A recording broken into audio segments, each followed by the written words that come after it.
Hello, my name is Mihai Zodian, and today I will continue the seminar on strategic studies. Today I will speak about Lawrence Freedman, interpretation of Sun Tzu and Machiavelli.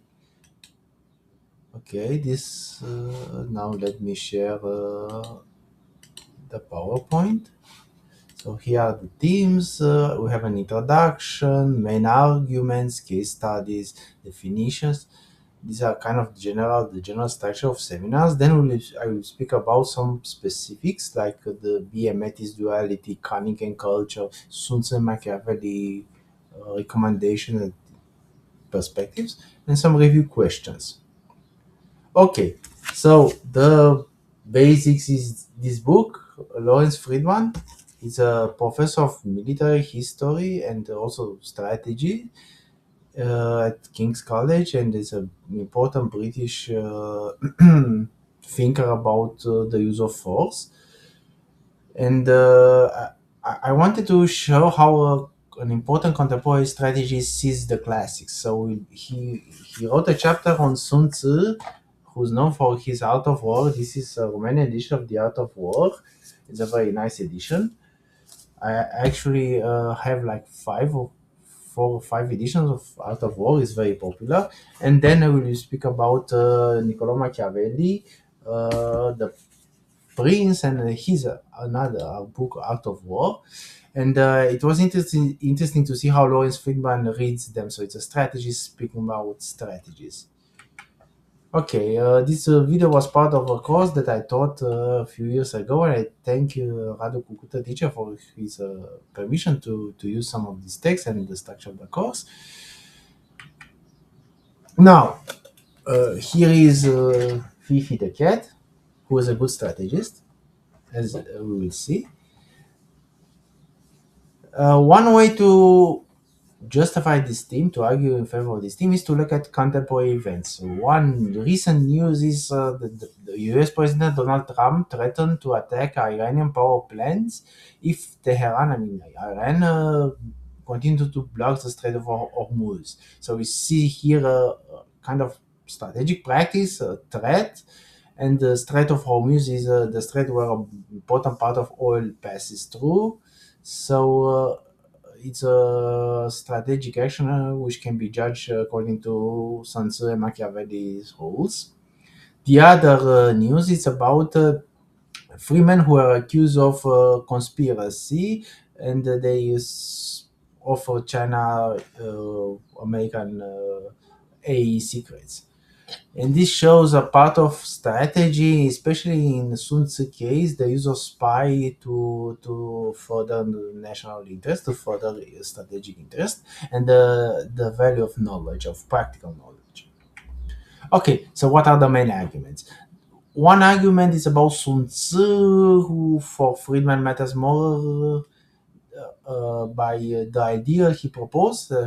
For Sun Tzu, the strategy is like a master, a guru, and it's more important. This image is more important than the specifics of Sun Tzu, because Sun Tzu also has a lot of advices on tactics, terrain, and so on, and on spies. But his portrayal of the strategies was like a sage is more important than his specifics.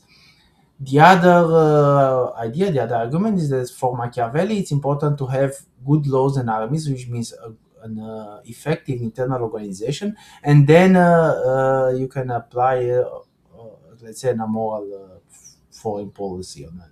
A foreign policy who takes into account power and interest and less morality. But to do that, you also need good laws and armies, because if you are only cunning, is not good enough.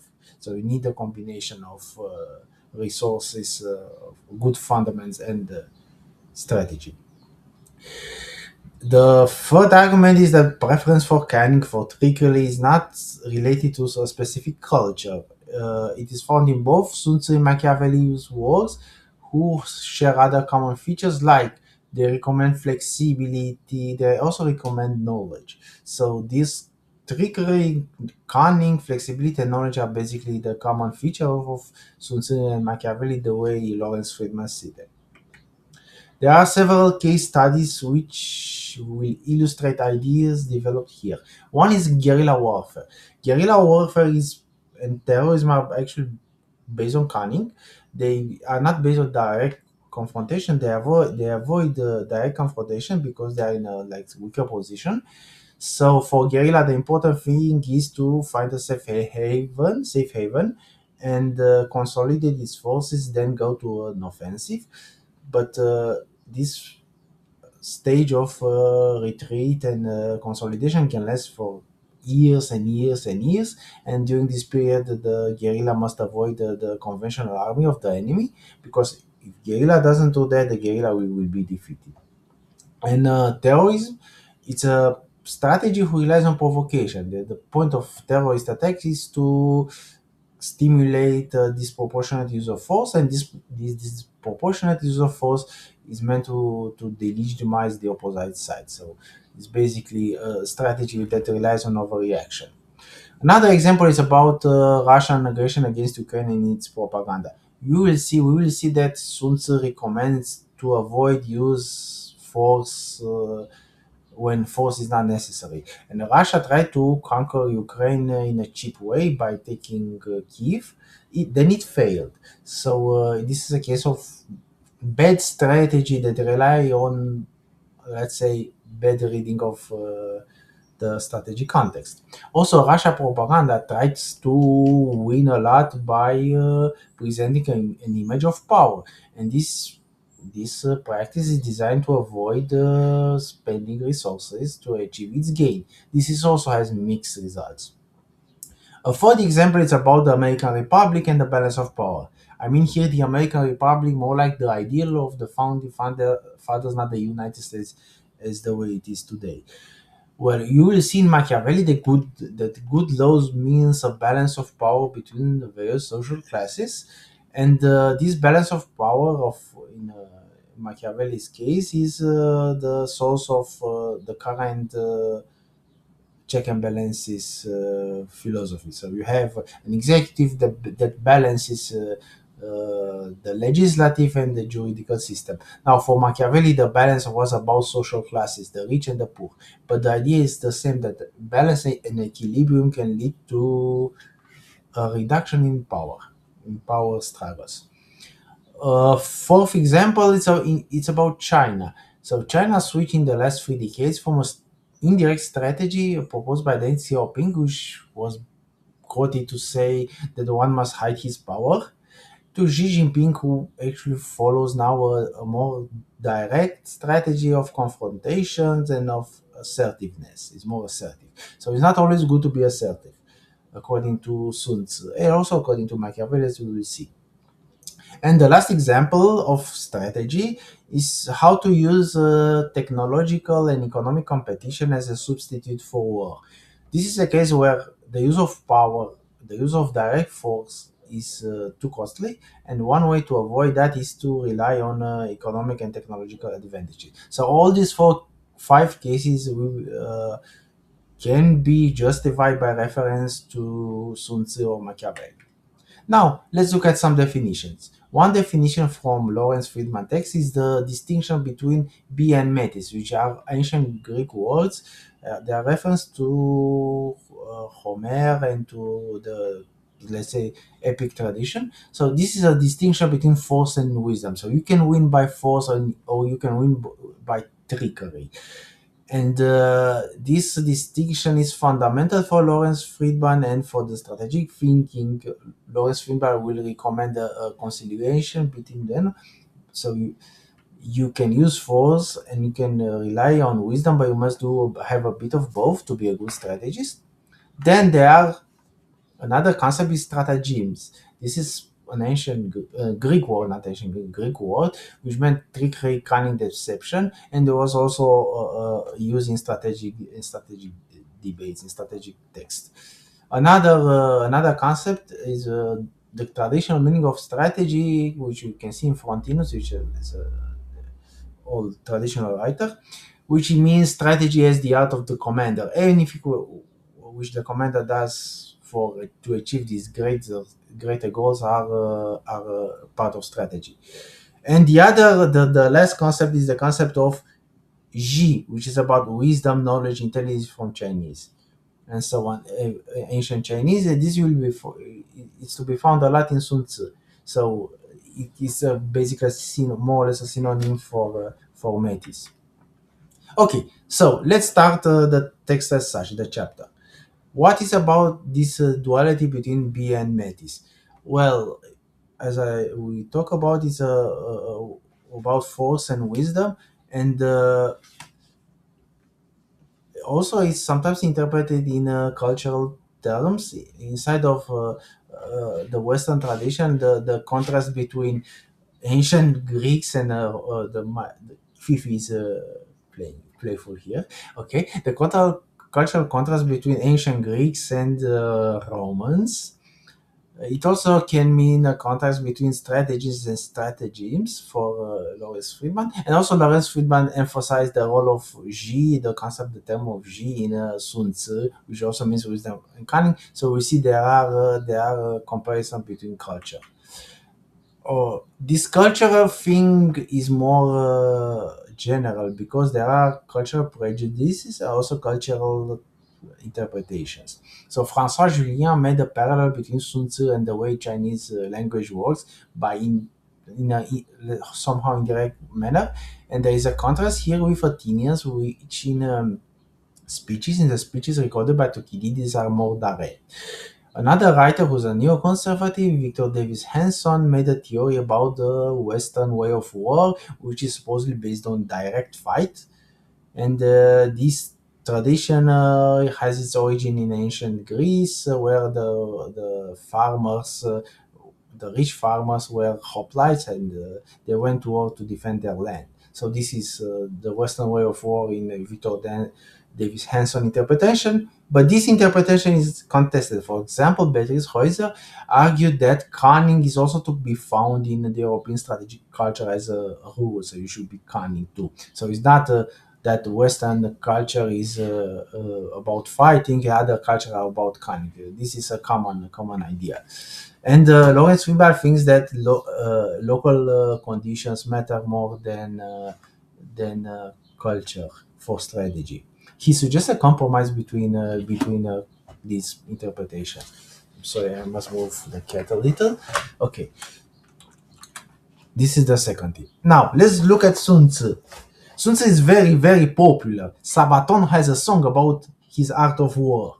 He speaks about politics and strategy and the value of cunning, which means in essence to do the opposite what the enemy expects of you. He admits that sometimes battles are necessary, but he tries to avoid them as much as possible because battles are costly. And does a lot of calculation about how armies cost and so on. So a costly war is actually a strategic failure for him. He speaks in very general terms sometimes and sometimes in tactical terms, but we are more interested in his general perspective of war and battles, not in his specifics. Lawrence Friedman also criticized strategies based on Sun Tzu because this strategy, which means to avoid battle, to avoid unnecessary fight, can lead to hesitation. And if two generals, two commanders, two strategies apply his rules, the result will be messy. So any strategies has goods and bads. Okay, this is an example from a sample from the first chapter of the Art of Warfare, and this is from a Kindle edition, and it's also interesting to see how the original text looks like. Okay, so the prescription of the rules of Sun Tzu, which is arranged in a descending order, so from great strategy, from overall general politics towards strategy, operational, and battles. The ideal strategy is to subdue the enemy without fighting, because it's not very costly. Then the other strategy is to defeat the enemy's strategy or plans, and or to prevent the junction of enemy forces. He comes towards maneuvering. So from overall principle towards how to move your armies, and the idea here is to move your army and kind of win simply by moving and avoid battles. If this fails, then you have to do a field battle. But sometimes the other side may avoid the field battle, so you are forced to do a siege. The siege is the costlier type of, let's say, struggle or fight, and is to be avoided. The strategist who relies who ends up fighting sieges, it's basically he failed as a strategist, and he has to rely simply on force. So strategy is a strategic failure. Okay, so this is basically the general part of Sun Tzu. There are also more details on terrains, on how to move the armies, on spies, on logistics, and on how to organize the army and so on, but the generalities are more important. Let's look now at Machiavelli. Machiavelli is also highly popular. For example, Shakespeare compares him with Satan.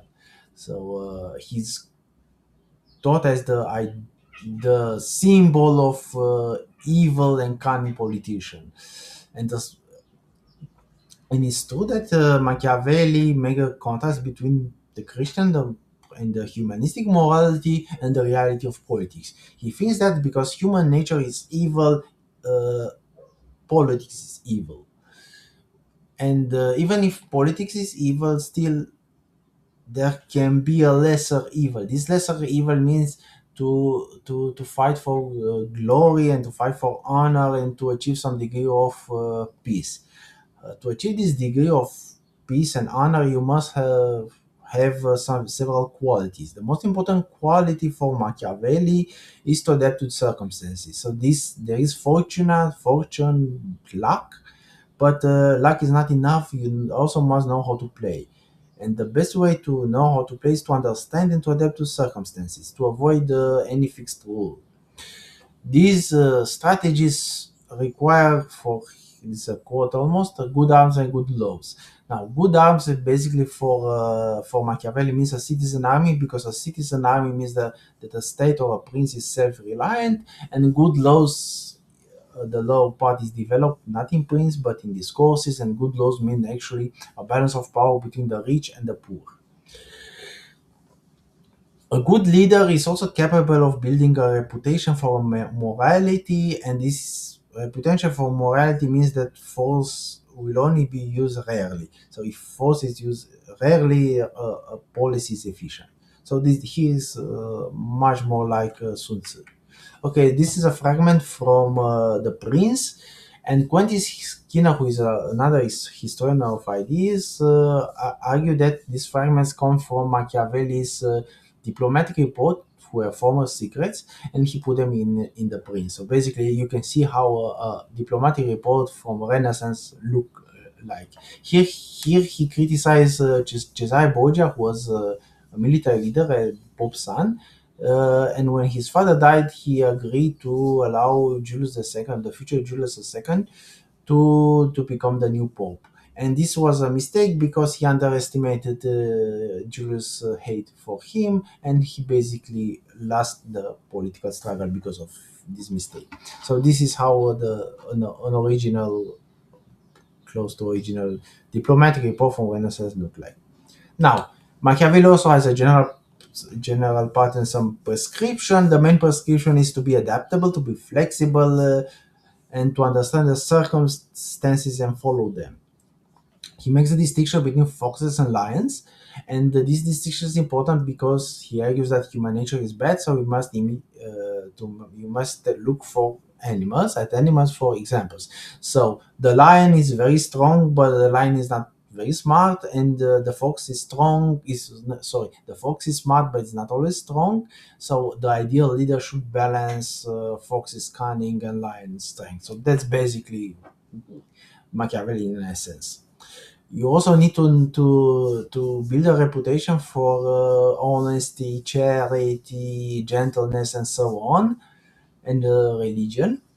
And even if you must act somehow contrary to that. So if circumstances forces the leader, he should be cruel and cheap and so on, but he should promote the other image. He can succeed in that because for Machiavelli, humans are meek. Any leader should avoid hate and despise. So the best way to avoid hate and despise is to use force rarely, and to protect property. So don't touch citizens' property because citizens will hate you for that. Okay. And about good laws and domestic we spoke earlier. So the main conclusion for me is that the way in Lawrence Freedman interpretation there are many commonalities between Sun Tzu and Machiavelli. One is that politics or society is conflictual, or at least that conflict is important and recurrent. And a wise leader should always be able to adapt to circumstances. This is sometimes called expediency. Lawrence Friedman main message, not here but in all his books, is that strategy is a force multiplier. So it's not enough to have a great army, you also know how to use it. And strategy is important, especially for the weaker side, because the weaker side can compensate with intelligence and this balance of force. So he's actually on the side of cunning, even if he admits that cunning has disadvantages. Two cunning strategies may cancel each other, but in reality, we will see that a good strategy is a rarity. So let's look a bit here at Sun Tzu prescription. And if you compare this prescription with, let's say, the intervention against Iran, we will notice that it started somehow in here uh, with a decapitation strike and the hopes for regime change, and then he went down towards more down in the, let's say, down in the strategic wisdom of scale to more direct use of force. And today, as the first news said, and today these days the question is about whether to bomb power plants. So the use of force is greater, which means the strategic wisdom is smaller in Sun Tzu, according to Sun Tzu. So we notice that a good strategy is, according to Sun Tzu and Machiavelli, is a rarity, and the legitimate question is whether this ideal strategy isn't too high of. Maybe it's very difficult to be a good strategist. So it's okay. Another conclusion is that even powerful leaders should use their instruments with care and avoid the abuse of force. And as I argue now, this is maybe a rarity. The last conclusion is the importance of legitimacy. This is especially stressed by Machiavelli, but also by Sun Tzu. Sun Tzu argued that you should look strong if you are weak and so on, and Machiavelli argued that you should look moral and effective even if you are not very moral. So image matters because human nature is well, weak. Okay, so these are the main conclusions. There are many similarities. Expediency is important, cunning matters, and a good strategy based on deception. And even powerful leaders should be interested in, let's say, an economy of power or an economy of force and legitimacy. Now, there are several debate questions. For example, do classical writers matter? I just We just spoke about this idea of good strategy is a rarity. Maybe it's asking too much, or maybe the modern condition are contrary to the idea of a perfect strategy or for good strategies, like say the mass media pressure, the opinion, there are multiple power centers, and so on. Second, what is the relation between culture and strategy? This is a constant debate, especially now with the tension between the United States and China. A good question is that whether Sun Tzu is useful. A critic of Sun Tzu can argue that he is not very interested, and many people know what his message. There are reviews like that. A fourth debate issue is recurrent in Western political thinking and strategy: how to relate ends with means for Machiavelli. Uh, the ends sometimes may be moral, but the means are always mostly bad. And this leads to another question also about Machiavelli's relevance, because he wrote during Renaissance and the circumstances may have been changed. So there's also bibliography. Thank you for listening, and we'll meet you next week.